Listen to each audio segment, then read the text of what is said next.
Hi hello റീസ്റ്റാർട്ടിന്റെ പുതിയൊരു വീഡിയോയിലേക്ക് എല്ലാവർക്കും സ്വാഗതം. നമ്മളിപ്പോ പഠിച്ചുകൊണ്ടിരിക്കുന്നത് സൈക്കോളജി ആണ് അല്ലെ, രണ്ടാമത്തെ ക്ലാസ് ആണ് കേട്ടോ ഇത്. കഴിഞ്ഞ ക്ലാസ്സിൽ നമ്മൾ സൈക്കോളജിയുടെ മീനിങ്, നിർവചനം, അതുപോലെ തന്നെ വിദ്യാഭ്യാസ മനഃശാസ്ത്രം അല്ലെ, അതിനെ സ്വാധീനിക്കുന്ന മേഖലകളൊക്കെ നമ്മൾ പഠിച്ചു കഴിഞ്ഞു. ഇന്ന് നമ്മൾ പഠിക്കാൻ പോകുന്നത് പഠനവും അതുമായി ബന്ധപ്പെട്ട കുറച്ച് കാര്യങ്ങൾ കൂടെയാണ് കേട്ടോ. അപ്പൊ നമുക്ക് ക്ലാസ്സിലേക്ക് പോവാം. അതിനു മുൻപ് ആദ്യമായിട്ട് നമ്മുടെ ചാനൽ കാണുന്നവരാണെങ്കിൽ ഒന്ന് സബ്സ്ക്രൈബ് ചെയ്യുക, അടുത്തുള്ള ബെല്ലൈക്കൺ ഒന്ന് എനാബിൾ ചെയ്ത് വെക്കുക കേട്ടോ. നിങ്ങളുടെ ഫ്രണ്ട്സിനൊക്കെ ഒന്ന് ഷെയർ ചെയ്യണേ. കേട്ടിട്ട് LP, UP, BEd, TTC ഒക്കെ പഠിക്കുന്നവർക്ക് ഇത് യൂസ്ഫുൾ ആകും കേട്ടോ. അപ്പൊ നമുക്ക് നോക്കാം കേട്ടോ. പഠനം, നിർവചനം ആദ്യം നോക്കാം. അനുഭവങ്ങളിലൂടെയുള്ള വ്യവഹാര പരിവർത്തനമാണ് പഠനം. എന്താണ് പഠനം? അനുഭവങ്ങളിലൂടെയുള്ള വ്യവഹാര പരിവർത്തനമാണ് പഠനം എന്ന് പറഞ്ഞത് ആരാണ്? ഗേറ്റ്സ് ആണ് കേട്ടോ. പഠനം അനുക്രമം നടക്കുന്ന വ്യവഹാര അനുയോജനമാണ് എന്ന് പറഞ്ഞത് സ്കിന്നർ ആണ് കേട്ടോ. പഠനം അനുക്രമം നടക്കുന്ന വ്യവഹാര നിയോജനമാണ് എന്ന് പറഞ്ഞത് സ്കിന്നർ ആണ്. പഠനഫലമായി ഉണ്ടാകുന്ന വ്യവഹാര പരിവർത്തനം ദൃശ്യമോ നിർഗീർണമോ ആവാം. അതായത് പഠനഫലമായി ഉണ്ടാകുന്ന വ്യവഹാര പരിവർത്തനം ഇല്ലേ, ഇത് കാണാൻ പറ്റുന്നതോ കാണാൻ പറ്റാത്തതോ ആവാം. ഓക്കെ, ഇനി നമ്മൾ നോക്കാൻ പോകുന്നത് പഠനത്തെ സ്വാധീനിക്കുന്ന ഘടകങ്ങൾ ഏതൊക്കെയാണെന്നാണ്. ഒരു 3 ഘടകങ്ങളുണ്ട്, വളരെ ഇമ്പോർട്ടന്റ് ആണ്. ഓക്കെ, നോക്കിക്കോളൂ കേട്ടോ. വൈയക്തിക ചരങ്ങൾ, പാഠ്യചരങ്ങൾ, പഠനതന്ത്ര ചരങ്ങൾ. ഏതൊക്കെയാണ്? വൈയക്തിക ചരങ്ങൾ, പാഠ്യചരങ്ങൾ, പഠനതന്ത്ര ചരങ്ങൾ. ഇതൊക്കെ പഠനത്തെ സ്വാധീനിക്കുന്ന ഘടകങ്ങളാണ് കേട്ടോ. വ്യക്തിയുമായി ബന്ധപ്പെട്ടവയാണ് വൈയക്തിക ചരങ്ങൾ. അതിലുള്ളത് ഞാൻ പറഞ്ഞു തരാം. പാഠ്യവസ്തുവുമായി ബന്ധപ്പെട്ടവയാണ് പാഠ്യചരങ്ങൾ. ഓക്കെ, പഠനതന്ത്രങ്ങളുമായി ബന്ധപ്പെട്ടവയാണ് പഠനതന്ത്ര ചരങ്ങൾ. ഏതൊക്കെയാണ്? വൈയക്തിക ചരങ്ങൾ, പാഠ്യചരങ്ങൾ, പഠനതന്ത്ര ചരങ്ങൾ. ഇനി ഇതിൽ ഉൾപ്പെടുന്ന കുറച്ച് കാര്യങ്ങൾ കൂടെ ഉണ്ട്, അതുകൂടെ നോക്കാം. വൈയക്തിക ചരങ്ങളിൽ ഉൾപ്പെടുന്നത് ഏതൊക്കെയാണെന്ന് നോക്കാം. ഈ ക്വസ്റ്റ്യൻ വന്നിട്ടുണ്ട്. എങ്ങനെയാണെന്നറിയോ? വൈയക്തിക ചരങ്ങളിൽ ഉൾപ്പെടുന്നത് ഏതെല്ലാം? ഒരു 4 ഓപ്ഷൻ തന്നിട്ട് ഇതിൽ ഉൾപ്പെടാത്തത് ഏത് അല്ലെങ്കിൽ ഉൾപ്പെടുന്നത് ഏതെന്ന് പറഞ്ഞിട്ട് ചോദിച്ചിട്ടുണ്ട് കേട്ടോ. അപ്പൊ നോക്കിക്കോളൂ. വൈയക്തിക ചരങ്ങളിൽ ഉൾപ്പെടുന്നത് പരിപക്വനം, പ്രായം, ലിംഗഭേദം, മുന്നനുഭവങ്ങൾ, ശേഷികൾ, കായിക വൈകല്യങ്ങൾ, അഭിപ്രേരണ. ഏതൊക്കെയാണ്? പരിപക്വനം, പ്രായം, ലിംഗഭേദം, മുന്നനുഭവങ്ങൾ, ശേഷികൾ, കായിക വൈകല്യങ്ങൾ, അഭിപ്രേരണകൾ. ഇതൊക്കെ വ്യക്തിയുമായി ബന്ധപ്പെട്ടവയാണ് അല്ലെ. അതുകൊണ്ടാണിത് വൈയക്തിക ചരങ്ങൾ എന്നറിയപ്പെടുന്നത് കേട്ടോ. പഠനത്തെ സ്വാധീനിക്കുന്ന മറ്റൊരു ഘടകമാണ് പാഠ്യചരങ്ങൾ അല്ലെ. അതായത് പാഠ്യവസ്തുവുമായി ബന്ധപ്പെട്ടവയാണ് പാഠ്യചരങ്ങൾ. ഇതിൽ ഉൾപ്പെടുന്നതാണ് പാഠ്യവസ്തുവിന്റെ ദൈർഘ്യം, പാഠ്യവസ്തുവിന്റെ കാഠിന്യ നിലവാരം, പാഠ്യവസ്തുവിന്റെ അർത്ഥപൂർണത, പാഠ്യവസ്തുക്കളുടെ സംഘാടനം. ഇത് 4ഉം ശ്രദ്ധിച്ചിരിക്കണം. ഏതില്? പാഠ്യചരങ്ങളിൽ അല്ലെ. അപ്പൊ പഠനത്തെ സ്വാധീനിക്കുന്ന ഘടകങ്ങളിൽ വളരെ ഇമ്പോർട്ടന്റ് കൂടിയാണ് എന്ത്? പാഠ്യചരങ്ങൾ കേട്ടോ. അടുത്ത പഠനത്തെ സ്വാധീനിക്കുന്ന ഘടകമാണ് പഠനതന്ത്ര ചരങ്ങൾ അല്ലെങ്കിൽ പാഠ്യതന്ത്ര ചരങ്ങൾ. ഓക്കെ, ഇതെന്താണ്? പഠനതന്ത്രങ്ങളുമായി ബന്ധപ്പെട്ടവയാണ് അല്ലെ. എങ്ങനെ പഠിപ്പിക്കണം, ഏത് രീതിയിൽ പഠിപ്പിക്കണം എന്നൊക്കെ ഉൾപ്പെടുന്നതാണ് ഏത്? പാഠ്യതന്ത്ര ചരങ്ങളിൽ അല്ലെ. ഇതിൽ എന്തൊക്കെ വരും നമുക്ക് നോക്കാം. പരിശീലനത്തിന്റെ വിതരണം, അതായത് 2 പരിശീലനങ്ങളാണ് ഉള്ളത്. സ്ഥൂല പരിശീലനം ഉണ്ട്, വിതരണ പരിശീലനം ഉണ്ട്. ഈ സ്ഥൂല പരിശീലനം എന്ന് വെച്ചാൽ വായിക്കുന്ന സമയത്ത് തന്നെ തുടരെ വായിച്ച് പരിശീലിക്കുന്നതാണ് സ്ഥൂല പരിശീലനം. ഇനി വിതരണ പരിശീലനം എന്ന് വെച്ചാൽ പല ദിവസങ്ങളിലായി ആവർത്തിച്ച് പരിശീലിക്കുന്നതാണ് എന്ത്? വിതരണ പരിശീലനം. ഈ വിതരണ പരിശീലനത്തിനാണ് കൂടുതൽ ഇമ്പോർട്ടൻസ് നൽകുന്നത്. അപ്പൊ പഠനതന്ത്ര ചരങ്ങളില് ഏറ്റവും കൂടുതൽ ഇമ്പോർട്ടൻസ് കൊടുക്കുന്നത് പരിശീലനത്തിന്റെ വിതരണത്തിനാണ്. ഓക്കെ, ഇനി അടുത്തത് പഠനത്തിന്റെ അളവ്. എത്ര കൊടുക്കണം? ഇപ്പൊ ഒരുപാട് കൊടുത്താൽ കുട്ടികൾ പഠിക്കാൻ പറ്റില്ല.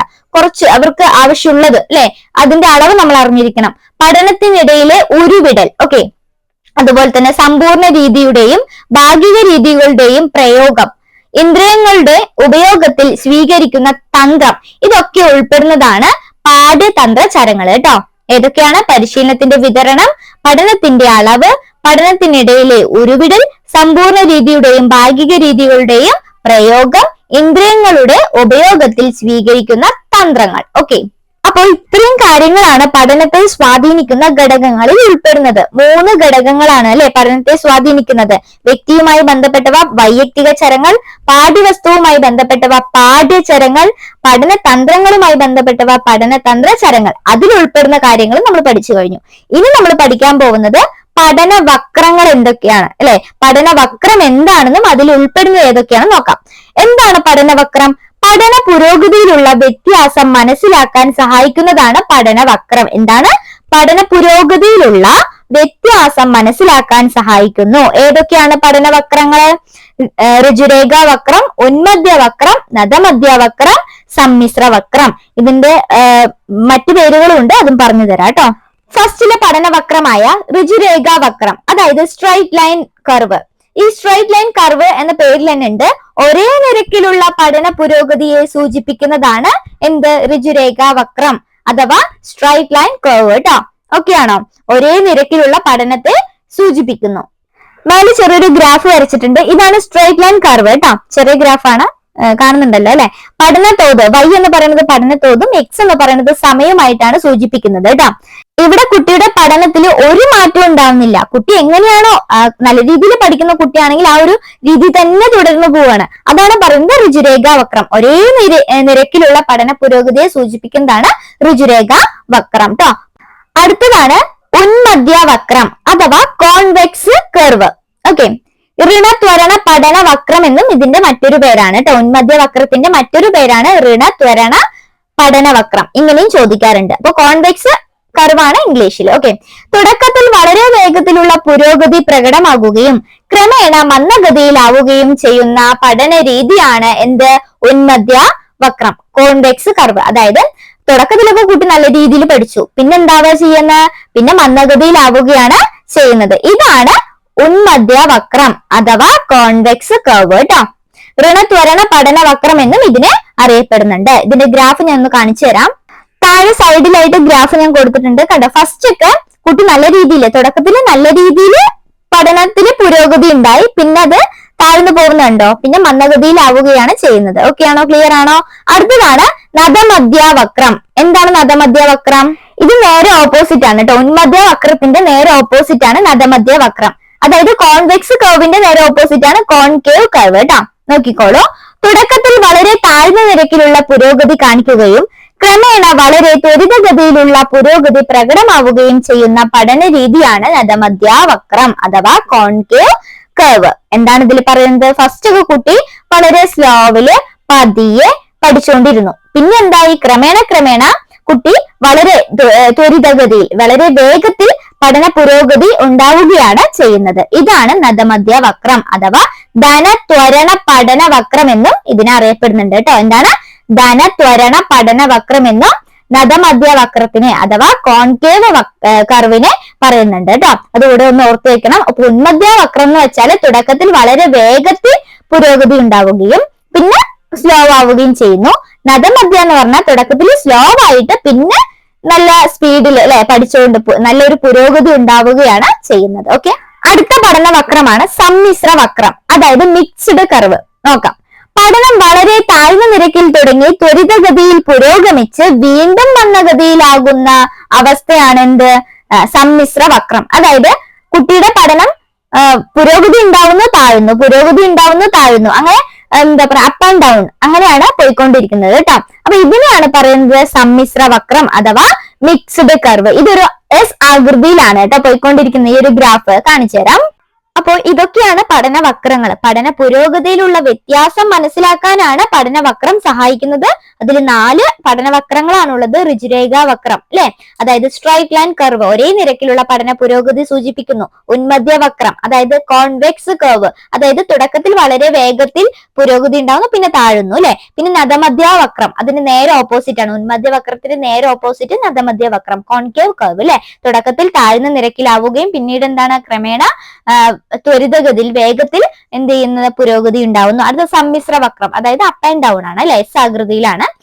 പുരോഗതി ഉണ്ടാവുന്നു താഴുന്നു, പുരോഗതി ഉണ്ടാവുന്നു താഴുന്നു, അങ്ങനെയാണ് സമ്മിശ്രവക്രം അല്ലെ, മിക്സ്ഡ് കർവ് വരുന്നത്. അപ്പൊ ഇത്രയും കാര്യങ്ങളാണ് പഠനവക്രവുമായി ബന്ധപ്പെട്ടത്. ഇനി അടുത്തതാണ് പഠനവക്രങ്ങളുടെ സവിശേഷതകൾ. അതുകൂടെ നോക്കിയിട്ട് ഈ ഒരു ക്ലാസ് അവസാനിപ്പിക്കാം കേട്ടോ. പഠനവക്രങ്ങളുടെ സവിശേഷതകൾ എന്തൊക്കെയാണെന്ന് നോക്കാം. പഠനകാലത്തിലെ പ്രാരംഭ ദശയിൽ പുരോഗതി ഉണ്ടാകുന്നത് മിക്കവാറും താഴ്ന്ന നിരക്കിലായിരിക്കുന്ന കാലം. ഈ ഒരു കാലഘട്ടത്തെ അറിയപ്പെടുന്നതാണ് മന്ദ പുരോഗതിയുടെ കാലം. എന്താണ് മന്ദ പുരോഗതിയുടെ കാലം എന്ന് വെച്ചാല് പഠനകാലത്തിലെ ഈ പ്രാരംഭ ദശയിൽ പുരോഗതി ഉണ്ടാവുന്നതില്ലേ, ഇത് മിക്കവാറും താഴ്ന്ന നിരക്കിലായിരിക്കുന്ന കാലമാണ്. ഈ ഒരു കാലഘട്ടമാണ് മന്ദ പുരോഗതിയുടെ കാലഘട്ടം. ഓക്കെ, അടുത്തതാണ് ദ്രുത പുരോഗതിയുടെ കാലം. അതെന്താന്ന് വെച്ചാല് പ്രാരംഭ ദശയിൽ പാഠ്യവസ്തുക്കളുമായി വിദ്യാർത്ഥി ഇണങ്ങിച്ചേരുന്നതോടെ പഠനം ത്വരിതഗതി പ്രാപിക്കുന്നു. അപ്പൊ അതായത് ദ്രുതഗതി കേൾക്കുമ്പോൾ തന്നെ നമുക്ക് മനസ്സിലാവും അല്ലെ, സ്പീഡില് പുരോഗതി ഉണ്ടാവുന്നു ആരംഭഘട്ടത്തിൽ തന്നെ അല്ലെ. പ്രാരംഭം അല്ലെങ്കിൽ തുടക്കത്തിൽ തന്നെ പാഠ്യവസ്തുക്കളുമായി വിദ്യാർത്ഥി എന്താണ്, പൊരുത്തപ്പെടുകയാണ് അല്ലെ. അങ്ങനെ പൊരുത്തപ്പെട്ട് അല്ലെങ്കിൽ ഇണങ്ങിച്ചേർന്ന് പഠനം ത്വരിതഗതി പ്രാപിക്കുന്നു. ഇതാണ് ദ്രുത പുരോഗതിയുടെ കാലം. ഓക്കെ, അടുത്തതാണ് പഠന പീഠസ്ഥലി. പഠന പീഠസ്ഥലി എന്ന് വെച്ചാല് കുട്ടികളിൽ രോഗം, താല്പര്യമില്ലായ്മ തുടങ്ങിയ വിവിധ പ്രശ്നങ്ങൾ കാരണം പഠന പുരോഗതിയിൽ ഏറ്റക്കുറച്ചിലുകൾ സംഭവിക്കുന്നു. ഇതിനെയാണ് പഠന പീഠസ്ഥലി എന്ന് പറയുന്നത്.